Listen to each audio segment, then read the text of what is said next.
depuis plusieurs années, on constate une recrudescence de certaines infections sexuellement transmises, les IST.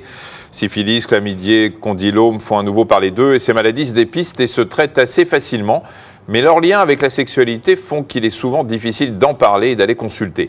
Prévention, dépistage, traitement, on va faire le tour de toutes les IST avec vous. Oui, des IST qu'on appelait il y a peu encore les MST, les maladies sexuellement transmises ou les maladies vénériennes. Elles sont en tout cas provoquées par des microbes, virus, bactéries, parasites, champignons et elles se transmettent le plus souvent donc lors de relations sexuelles. Certaines d'entre elles se manifestent par un écoulement, plus ou moins jaune au niveau de la verge, du vagin ou de l'anus, par des sensations de brûlure, par des douleurs au bas-ventre, comme dans le cas d'une blénorragie gonococcis, plus connue sous le nom de chaude-pisse. Celle-ci est provoquée par une bactérie que vous allez voir normalement ici, voilà ce gonocoque. D'autres IST se manifestent par l'apparition de petites verrues sur les organes génitaux, sur l'anus, qu'on appelle des condylomes, et là ces lésions sont provoquées par un papillomavirus que voilà.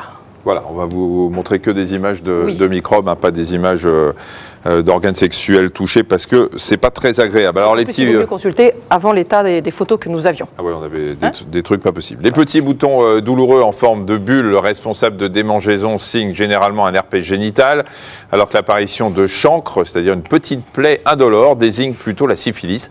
Elle se caractérise par une éruption sans démangeaison.